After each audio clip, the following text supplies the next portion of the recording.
সখীপুর গ্রাম। সখীপুর নামটি যেমন সুন্দর করে রাখা, গ্রামের পরিবেশও ছিল তেমনই মনোরম। সবুজ ধান ক্ষেত আর শান্ত নদীর ধারে এই গ্রামের সবচেয়ে প্রজ্ঞাবান মানুষটি ছিলেন আব্দুল করিম। তার বয়স হয়েছে, কিন্তু বুদ্ধি আর রসবোধ ছিল তরুণের মতো তীক্ষ্ণ। তিনি ছিলেন গ্রামের মসজিদের ইমাম এবং সকলের ভরসার স্থল। তার মুখে সবসময় একটি হাদিস বা একটি মজার গল্প লেগে থাকত। আব্দুল করিমের সবচেয়ে প্রিয় সম্পদ ছিল তার সাদা উটটি, যার নাম তিনি দিয়েছিলেন বারাকা। বারাকা মানে বরকত। উটটি ছিল যেন বরকতেরই প্রতীক। দুধ দিত প্রচুর, আর তার গতি ছিল বাতাসের মতো। আব্দুল করিম প্রায়ই বলতেন, বারাকা শুধু উট নয়, এই হলো আল্লাহর দেওয়া এক চলমান নিয়ামত। কিন্তু এই নিয়ামতের দিকে কুনজর ছিল গ্রামের 3 অলস ও লোভী যুবকের, দিলওয়ার, কামাল এবং সাখাওয়াত। দিলওয়ার ছিল দলের মস্তিষ্ক, কামাল ছিল তার ডান হাত, আর সাখাওয়াত ছিল কেবলই একটি বোকা হাঁস যে শুধু মাথা নাড়তে জানত। তাদের একমাত্র কাজ ছিল গাছের নিচে শুয়ে শুয়ে অন্যের সম্পদ হাতিয়ে নেওয়ার ফন্দি আটা। একদিন দিলওয়ার বারাকাকে দেখে দীর্ঘশ্বাস ফেলে বলল, আহা, এই উটটা যদি একবার আমাদের হাতে আসতো, বিক্রি করে যে টাকা পাবো তা দিয়ে বাকি জীবনটা আর ফজরের নামাজ পড়তে উঠতে হতো না। কামাল বলল, চুরি করা অসম্ভব, চাচা তো সবসময় আল্লাহু আকবার বলে চলেন, ওনার কাছে শয়তানও ঘেঁষে না। তখন দিলওয়ার তার শয়তানি ফন্দিটি বলল, চুরি নয়, আমরা চাচার মন চুরি করব। আমরা 3 জন আলাদা আলাদা সময় চাচার সামনে গিয়ে উটটিকে অন্য প্রাণী বলে দাবি করব। বারবার একই মিথ্যে শুনলে চাচার মনে সন্দেহে জন্মাবে। তিনি ভাববেন হয়তো তার দৃষ্টিশক্তি কমে গেছে, আর উটটিকে মূল্যহীন মনে করে ছেড়ে দেবেন। সাখাওয়াত, যে কিনা দলের মধ্যে সবচেয়ে বোকা, সে আনন্দে লাফিয়ে উঠে বলল, দারুণ বুদ্ধি! চাচা যখন উটটিকে গাধা মনে করে ছেড়ে দেবেন, তখন আমরা সেটা নিয়ে পালাবো। পরের দিন সকালে ফজরের নামাজের পর আব্দুল করিম তার উট বারাকাহকে নিয়ে পাশের গ্রামে একটি দিনী দাওয়াতের উদ্দেশ্যে রওনা হলেন। আকাশ তখনও পুরোপুরি ফোটেনি, পূর্ব দিগন্তে হালকা লালিমা। বাতাসের সাথে মিশে আসছিল শিশির ভেজা মাটির সোদা গন্ধ আর দূর থেকে ভেসে আসা পাখির কিচিরমিচির। গ্রামের কাঁচা হাস্তা ধরে চলতে চলতে তার মুখে ছিল বিসমিল্লাহির রহমানির রহিম, আর মনে ছিল আল্লাহর প্রতি অগাধ বিশ্বাস। আব্দুল করিমের বয়স হয়েছে, কিন্তু তার চালচলনে ছিল এক ঋষি সুলভ দৃঢ়তা। তিনি শুধু একজন আলেম নন, তিনি ছিলেন গ্রামের মানুষের কাছে প্রজ্ঞা ও ধৈর্যের প্রতিচ্ছবি। তার এই সফর নিছক একটি বক্তৃতা নয়, বরং সত্যের বার্তা যা তিনি হৃদয়ে ধারণ করে চলেছেন। বারাকাহ, তার বিশ্বস্ত উট, শান্ত পদক্ষেপে এগিয়ে চলছিল। তার প্রতিটি পদক্ষেপ যেন ছিল এক নীরব ইবাদত। তার পিঠে বাঁধা ছিল সফরের প্রয়োজনীয় সামান্য কিছু সামগ্রী, একটি জায়নামাজ, একটি মাটির পাত্রে পানি, আর একটি চামড়ার থলেতে পবিত্র কোরআন শরীফ। আব্দুল করিমের মনে কোনো উদ্বেগ ছিল না, কেবল ছিল দিনের বার্তা পৌঁছে দেওয়ার এক পবিত্র সংকল্প। তিনি জানতেন সত্যের পথে চলতে গেলে পরীক্ষা আসবেই, আর সেই পরীক্ষা ধৈর্য ও প্রজ্ঞা দিয়েই মোকাবিলা করতে হয়। তিনি গ্রামের শেষ সীমানা পেরিয়ে যখন জনমানবহীন একটি খেজুর বাগানের পাশ দিয়ে যাচ্ছিলেন, ঠিক তখনই প্রথম ঠকবাজ দেলোয়ার পথ আটকালো। দেলোয়ার ছিল গ্রামের পরিচিত এক অলস যুবক, যার জীবন চলত লোক দেখানো ধার্মিকতা আর কূটবুদ্ধি নিয়ে। তার চোখে ছিল ঈর্ষা, কারণ আব্দুল করিমের সম্মান ছিল তার কাছে অসহনীয়। সে এমনভাবে ভান করল যেন সে খুব ধার্মিক এবং আব্দুল করিমের ইবাদতের প্রতি তার গভীর চিন্তা। দেলোয়ার দ্রুত এগিয়ে এসে প্রায় হাঁটু গেড়ে বসার ভঙ্গিতে বিনয়ের চরম অভিনয় করে বলল, আসসালামু আলাইকুম চাচা, আপনি এই কুকুরটি নিয়ে কোথায় যাচ্ছেন? আপনি তো জানেন কুকুর স্পর্শ করলে অজু ভেঙে যায়, বিশেষ করে এই ধরনের নোংরা লোমশ কুকুর। আপনার মতো একজন আলেম কিভাবে এই নাপাক প্রাণীটিকে সঙ্গে নিয়ে চলছেন? আপনার ইবাদতের নূর কি কমে যাবে না? আপনার এই সফর কি বরকতহীন হয়ে যাবে না? তার কণ্ঠে ছিল উদ্বেগ, আর চোখে ছিল কপট ভক্তি, যা তার মিথ্যাকে আরো বিষাক্ত করে তুলছিল। আব্দুল করিম মুহূর্তের জন্য থামলেন। তার হৃদয়ে কোনো রাগ বা বিরক্তি জন্মালো না। তিনি কেবল গভীরভাবে শ্বাস নিলেন। তিনি বারাকাহার পিঠে আলতো করে হাত রাখলেন। উটটিও যেন তার মালিকের শান্ত স্পর্শে আশ্বস্ত হলো। আব্দুল করিম দেলোয়ারের চোখে চোখ রাখলেন। তার ঠোঁটে এক মুচকি হাসি ফুটে উঠল, যা প্রজ্ঞা ও করুণায় মিশ্রিত। তিনি দেলোয়ারের দিকে তাকিয়ে শান্ত কিন্তু দৃঢ় কণ্ঠে বললেন, ওয়া আলাইকুম আসসালাম বাবা, তোমার উদ্বেগ দেখে ভালো লাগলো, তবে তুমি হয়তো ভুল দেখছো। এটি আমার উট বারাকা, সে আমার দীর্ঘদিনের সঙ্গী এবং আল্লাহর এক পবিত্র দান। তিনি সামান্য বিরতি নিয়ে দেলোয়ারের দিকে ঝুঁকে এলেন। তার কণ্ঠস্বর এবার আরো গভীর হলো, যেন প্রতিটি শব্দ দেলোয়ারের অন্তরে আঘাত হানছে। তবে তোমার কথা শুনে মনে হচ্ছে তোমার দৃষ্টিতে আজ হারামের ধুলো জমেছে। কারণ যে ব্যক্তি জেনে বুঝে মিথ্যা বলে তার চোখে সত্যের আলো প্রবেশ করে না। মিথ্যা হলো এমন এক পর্দা যা মানুষকে সত্য ও মিথ্যার পার্থক্য ভুলিয়ে দেয়। আমাদের অন্তর হলো একটি আয়নার মতো। যখন আমরা মিথ্যা বলি তখন সেই আয়নায় কালির প্রলেপ পড়ে, আর সেই কালিমা যখন গাঢ় হয় তখন উটকেও কুকুর বলে মনে হয়। তুমি মিথ্যা বলছো, তাই উটকে কুকুর দেখছো। যাও, আগে তওবা করে আসো, তোমার অন্তরের কালিমা দূর করো। ইনশাআল্লাহ তোমার দৃষ্টি পরিষ্কার হবে এবং তুমি বারাকাহকে তার আসল রূপে দেখতে পাবে। দেলোয়ারের মুখ ফ্যাকাশে হয়ে গেল। তার কপট ধার্মিকতার মুখোশ যেন মুহূর্তেই খসে পড়ল। আব্দুল করিমের কথাগুলো তার অন্তরের দুর্বলতম স্থানে আঘাত করেছিল। সে আর কোনো কথা বলার সাহস পেল না। লজ্জিত হয়ে মাথা নিচু করে দ্রুত পাশের খেজুর বাগানের আড়ালে সরে পড়ল। আব্দুল করিম দীর্ঘশ্বাস ফেললেন। তিনি বুঝলেন এটা নিছক ভুল বা বিচ্ছিন্ন ঘটনা নয়, এটা একটি সুপরিকল্পিত ষড়যন্ত্র। কেউ একজন এই যুবককে তার প্রজ্ঞা ও বিশ্বাসকে টলিয়ে দেওয়ার জন্য লেলিয়ে দিয়েছে।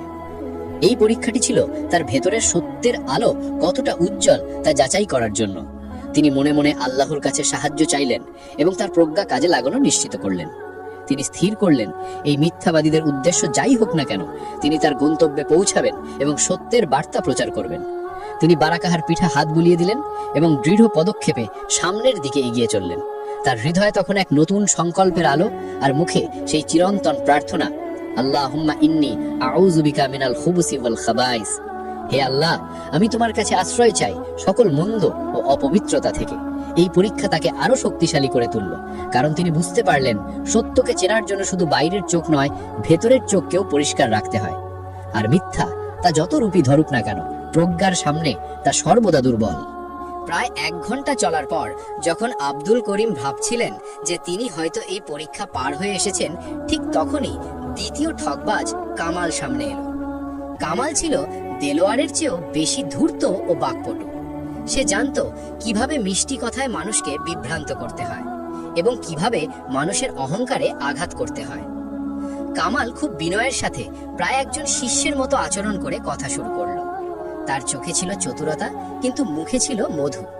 সে বলল, চাচা, মাশাআল্লাহ, আপনার এই গাধা কি তো বেশ তেজি। এর চালচলন দেখে মনে হচ্ছে এটি খুব শক্তিশালী। কিন্তু আপনি এত মূল্যবান উট থাকতে কেন এই সাধারণ গাধার পিঠে চড়ে ধর্মীয় সম্মেলনে যাচ্ছেন? আপনার উটটি কি অসুস্থ? মানুষ দেখলে কি ভাববে? তারা কি বলবে না যে আব্দুল করিমের উট কেনার সামর্থ্য নেই? আপনার সম্মান কমে যাবে না? আপনার মতো একজন সম্মানিত আলেমের জন্য এটি কি মানানসই? আব্দুল করিম এবার আর মুচকি হাসলেন না। তিনি কপালে সামান্য ভাঁজ ফেলে কিছুটা চিন্তিত হওয়ার ভান করলেন। তিনি বারাকার দিকে তাকালেন, তারপর কামালের দিকে। তিনি বললেন, বাবা, এটা উট, কিন্তু তুমি আর তোমার আগের বন্ধু দুজনেই একই কথা বলছো। তোমরা কি আমাকে পরীক্ষা করছো, নাকি শয়তান সত্যিই আমার দৃষ্টিতে পর্দা ফেলে দিয়েছে? আমি কি সত্যি উট আর গাধার পার্থক্য ভুলে গেছি? তিনি বারাকাহার লাগাম শক্ত করে ধরলেন এবং কামালের দিকে এক ঝলক তীক্ষ্ণ দৃষ্টি দিলেন। তবে আমি জানি আল্লাহ কখনো সত্যবাদীকে পথভ্রষ্ট করেন না। সত্যের পথ সর্বদা সরল। তোমরা দুজন মিলে যে মিথ্যাকে সত্য প্রমাণ করার চেষ্টা করছো তা তোমাদের নিজেদেরই বিভ্রান্ত করছে। প্রথম জন বলল কুকুর, তুমি বলছো গাধা। তোমরা কি জানো না মিথ্যার কোনো স্থির রূপ নেই?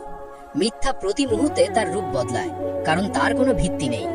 মিথ্যা একবার তোমার পবিত্রতা নিয়ে প্রশ্ন তোলে, কুকুর, আবার তোমার সম্মান ও সামর্থ্য নিয়ে প্রশ্ন তোলে, গাধা। কিন্তু সত্য চিরন্তন, তা বারাকাহার মতো স্থির এবং তার রূপে অটল। এই উটটি উটই থাকবে, হাজার মিথ্যাবাদী তাকে অন্য নামে ডাকলেও।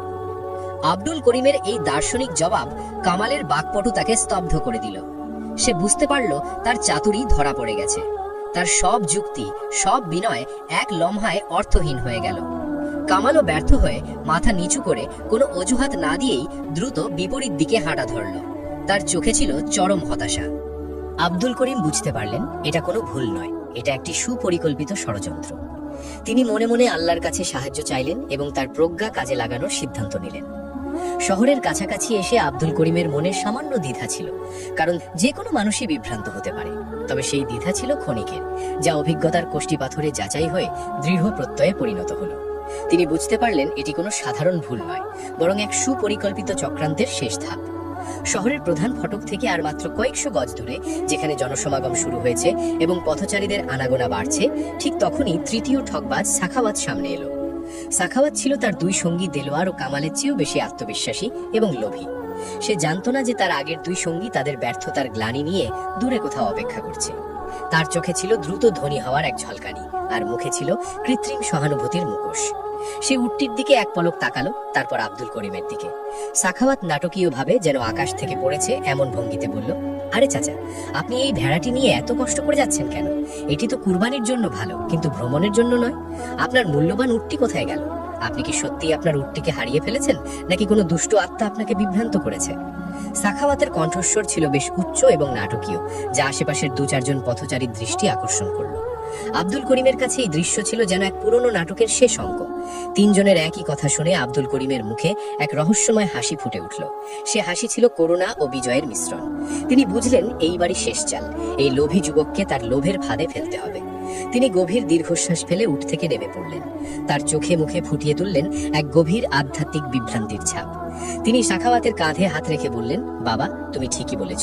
আমার মনে হয় শয়তান আমাকে বিভ্রান্ত করেছে। গত 2 ঘন্টা ধরে আমার মনে হচ্ছে আমি যেন এক গভীর মায়াজালে আবদ্ধ। আমি উটকে ভেড়া দেখছি। আমার মনে হচ্ছে আমার দৃষ্টিশক্তি আর মন দুটোই অসুস্থ হয়ে পড়েছে। তিনি উটের লাগামটি সাখাওয়াতের হাতে তুলে দিয়ে বললেন, তুমি বরং এই ভেড়াটিকে নিয়ে যাও। আমি আর এই শয়তানি চিন্তা নিয়ে পথ চলতে চাই না। আমার ভয় হচ্ছে এই ভেড়াটি আমার মনের ভ্রান্তির প্রতীক। তুমি যদি এটিকে নিয়ে যাও, তবে আমি আল্লাহর কাছে শুকরিয়া আদায় করব যে আমি শয়তানের ভাত থেকে মুক্তি পেলাম। তুমি আমার এই বোঝা হালকা করলে বাবা। সাখাওয়াত আনন্দে আত্মহারা হয়ে গেল। তার চোখ লোভে চকচক করে উঠল। সে ভাবল তার বুদ্ধিই সবচেয়ে সেরা। সে দ্রুত উটটির লাগাম ধরে বলল, চিন্তা করবেন না চাচা, আমি আপনার এই ভেড়াটিকে নিয়ে যাচ্ছি। আপনি বরং শহরে গিয়ে কোনো ভালো চিকিৎসকের পরামর্শ নিন। আল্লাহ আপনার মঙ্গল করুন। আব্দুল করিম শান্তভাবে মাথা নেড়ে তার চলে যাওয়া দেখলেন। তিনি নিশ্চিত ছিলেন যে এই লোভী যুবক তার সঙ্গীদের কাছে ছুটে যাবে। সাখাওয়াত উটটিকে নিয়ে দ্রুত গ্রাম ছেড়ে পালানোর উদ্দেশ্যে তার দুই সঙ্গী দেলোয়ার ও কামালের কাছে গেল। তারা একটি নির্জন খেজুর বাগানে অপেক্ষা করছিল। সাখাওয়াতকে উট সহ আসতে দেখে দেলোয়ার ও কামাল প্রথমে হতবাক হলো। সাখাওয়াত, তুই এটা কি করেছিস? আমরা তো ব্যর্থ হয়ে ফিরে এলাম। কামাল অবাক হয়ে বলল। সাখাওয়াত বুক ফুলিয়ে হাসলো। তোরা বোকা, তোরা সরাসরি লোভ দেখিয়েছিলি। আমি চালাকি করলাম। আমি বুড়োকে বিশ্বাস করালাম যে সে পাগল হয়ে গেছে আর তার উটকে ভেড়া দেখছে। সে নিজেই আমাকে এটি দান করে দিল শয়তানের হাত থেকে মুক্তি পাওয়ার জন্য। তিনজন মিলে তাদের সফলতার জন্য হাসাহাসি করতে লাগলো। তাদের মনে হলো যেন তারা পৃথিবীর সবচেয়ে বুদ্ধিমান মানুষ। তারা দ্রুত উটটিকে নিয়ে গ্রাম ছেড়ে পালানোর পরিকল্পনা করলো। কিন্তু যখন তারা উটের পিঠ থেকে মূল্যবান রেশমি বস্তাগুলো নামাতে শুরু করলো, তখনই তাদের চোখে পড়লো আব্দুল করিমের সেই রহস্যময় হাসি, যা তাদের বোকা বানানোর চূড়ান্ত প্রমাণ। উটের পিঠে একটি ছোট চামড়ার থলিতে একটি চিরকুট রাখা ছিল। সাখাওয়াত দ্রুত চিরকুটটি খুলে দেখলো। তাতে লেখা ছিল, বাবা সাখাওয়াত, ভেড়াটি নিয়ে যাওয়ার জন্য ধন্যবাদ। তোমার লোভই তোমার সবচেয়ে বড় দুর্বলতা। আসলে আব্দুল করিম উটটিকে তার হাতে এমনি ছেড়ে দেননি। তিনি জানতেন লোভ মানুষকে অন্ধ করে দেয়, আর এই 3 ঠকবাজের লোভের ফাঁদ তাদের নিজেদেরকে গ্রাস করবে। উটটিকে তিনি এমন ভাবে ছেড়েছিলেন যেন মনে হয় সেটি সত্যিই তিনি তাই মনে করলেন যা তারা বুঝিয়েছে। কিন্তু তার প্রস্তুতি ছিল নিখুঁত। উটটির গলায় কোনো ঘণ্টা ছিল না, কিন্তু তার বাম কুজের ঠিক নিচে একটি বিশেষ চিহ্ন ছিল, একটি ছোট নিপুণভাবে আঁকা অর্ধচন্দ্র ও তারার প্রতীক, যা বহু বছর আগে তার পূর্বপুরুষেরা তাদের সেরা উটদের জন্য ব্যবহার করতেন। এই চিহ্নটি ছিল তার নীরব সাক্ষী। আব্দুল করিম তার পূর্বেই গ্রামের এক যুবক যার নাম ফাহিম, তার সাথে পথের ধারে দেখা করেছিলেন। ফাহিম ছিল সখীপুর গ্রামের সবচেয়ে দ্রুতগামী এবং তীক্ষ্ণ দৃষ্টির অধিকারী। চাচা শান্ত অথচ দৃঢ় কণ্ঠে ফাহিমকে বলেছিলেন, ফাহিম, আমার উটটিকে কেউ যদি নিয়ে যেতে দেখো, তবে তুমি তাকে অনুসরণ করবে, কিন্তু সাবধান, তাদের যেন কোনো সন্দেহ না হয়। যখন দেখবে তারা দ্রুত পালাতে চাইছে, তখন তুমি গ্রামের অন্য যুবকদের নিয়ে তাদের হাতে নাতে ধরবে। ফাহিম আব্দুল করিমের প্রজ্ঞার প্রতি গভীর শ্রদ্ধাশীল। মাথা নেড়ে প্রতিজ্ঞা করেছিল। ঠকবাজরা কামাল, সাখাবাদ এবং দেলোয়ার উটটিকে নিয়ে একটি সংকীর্ণ পথ ধরে ছুটছে। তাদের গতি এবং লুকানোর চেষ্টা ফাহিমের কাছে স্পষ্ট করে দিল যে তারা এখন আর অভিনয় করছে না, তারা চুরি করে পালাচ্ছে। ফাহিম দেরি না করে তার পকেট থেকে একটি ছোট বাঁশি বের করে একটি বিশেষ সুর বাজালো, যা ছিল তাদের পূর্ব নির্ধারিত সংকেত। মুহূর্তের মধ্যে পথের দুপাশ থেকে আরো 5 জন বলিষ্ঠ যুবক বেরিয়ে এলো। তারা দ্রুত গতিতে ঠকবাজদের পথ রোধ করল। কামাল, সাখাওয়াত এবং দেলোয়ার যখন দেখল যে তারা চারদিক থেকে ঘেরাও করে নেওয়া হয়েছে, তখন তাদের মুখ শুকিয়ে গেল। তাদের আত্মবিশ্বাসের হাসি মুহূর্তেই ভয়ে পরিণত হলো। তারা উটটিকে ফেলে পালানোর চেষ্টা করলো, কিন্তু যুবকদের ক্ষিপ্রতার কাছে তাদের সব চেষ্টা ব্যর্থ হলো। যুবকরা তাদের হাতে নাতে ধরে ফেলল এবং উট সহ তাদের নিয়ে এলো সখীপুর গ্রামের সেই বটতলার নিচে, যেখানে গ্রামের গণ্যমান্য ব্যক্তিরা এবং আব্দুল করিম অপেক্ষা করছিলেন। বটতলার নিচে তখন গ্রামের বহু মানুষের ভিড়। আব্দুল করিম একটি কাঠের চেয়ারে শান্তভাবে বসেছিলেন। তার চোখে ছিল না কোনো ক্রোধ, ছিল শুধু গভীর এক প্রজ্ঞা। ঠগবাজদের যখন তার সামনে আনা হলো, তখন তাদের মুখ ছিল লজ্জায়, অপমানে এবং ভয়ে রক্তিম। তারা মাটির দিকে তাকিয়েছিল, যেন মাটি দ্বিধা হলে তারা তার ভেতরে লুকিয়ে যেতে পারত। চাচা শান্ত কণ্ঠে নীরবতা ভাঙলেন। তোমরা ভেবেছিলে মিথ্যা দিয়ে সত্যকে ঢেকে দেবে। তোমরা ভেবেছিলে আব্দুল করিম একজন বোকা বৃদ্ধ যাকে সহজেই ঠকানো যায়। তিনি ধীরে ধীরে উঠে দাঁড়ালেন এবং ঠগবাজদের দিকে এগিয়ে গেলেন। মনে রেখো, আল্লাহ কোরআনে বলেছেন, তোমরা সত্যকে মিথ্যার সাথে মিশ্রিত করো না এবং জেনে শুনে সত্য গোপন করো না। সূরা বাকারা আয়াত 42। তোমরা তিনজন মিলে 3 বার মিথ্যে বলেছ। একবার উটকে কুকুর, একবার গাধা আর একবার ছাগল। আর আমি একবার সত্যের অভিনয় করে তোমাদের লোভের ফাঁদে ফেলেছি। তিনি আরো বললেন, তোমাদের লোভ তোমাদের অন্ধ করে দিয়েছিল। তোমরা ভুলে গিয়েছিলে যে আল্লাহর দেওয়া রিজিক বা রিস্ক কেবল হালাল পথেই আসে। তোমরা যদি পরিশ্রম করতে তবে আল্লাহ তোমাদের হালাল রুজি দিতেন, কিন্তু তোমরা শয়তানের পথে হেঁটেছ। তোমরা ভুলে গিয়েছিলে যে ব্যক্তি আল্লাহর উপর ভরসা করে, আল্লাহ তার জন্য যথেষ্ট। সূরা তালাক আয়াত 3। আমি আমার উটটিকে ছেড়ে দিয়েছিলাম, কিন্তু আমি আল্লাহর উপর ভরসা রেখেছিলাম। আমি জানতাম আমার বারাকা বা আমার প্রতি আল্লাহর দেওয়া আশীর্বাদ কখনো মিথ্যা বা চুরির মাধ্যমে নষ্ট হতে পারে না। তাই আমার বারাকা আমার কাছে ফিরে এসেছে। আব্দুল করিমের কথাগুলো ছিল তীরের ফলার মতো তীক্ষ্ণ, কিন্তু তার কণ্ঠস্বর ছিল পিতার মতো স্নেহময়। গ্রামের মানুষজন নীরবে তার প্রজ্ঞা শুনছিল। ঠগবাজরা আর নিজেদের ধরে রাখতে পারল না। কামাল, যে ছিল তাদের মধ্যে সবচেয়ে চতুর, সে কেঁদে উঠল এবং আব্দুল করিমের পায়ে লুটিয়ে পড়ে ক্ষমা চাইল। সাখাবাত ও দেলোয়ারও অনুতপ্ত হয়ে প্রতিজ্ঞা করল যে তারা আর কখনো ঠগবাজি করবে না এবং হালাল রুজির সন্ধানে কাজ করবে। আব্দুল করিম তাদের ক্ষমা করে দিলেন। তিনি যুবকদের বললেন তাদের বাঁধন খুলে দিতে। তিনি তাদের দিকে তাকিয়ে বললেন, যাও, তোমাদের ক্ষমা করা হলো। কিন্তু মনে রেখো, এই ক্ষমা আল্লাহর কাছে তোমাদের প্রতিজ্ঞা। আজ থেকে তোমরা নতুন জীবন শুরু করো, পরিশ্রম করো, আল্লাহ তোমাদের সহায় হবেন।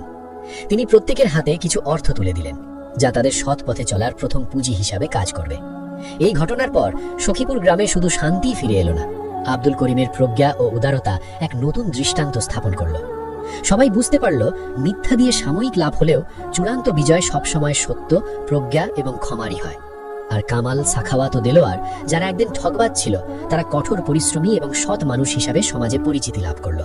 তাদের পরিবর্তিত জীবন সখীপুর গ্রামের মানুষের কাছে এক জীবন্ত শিক্ষা হয়ে রইল।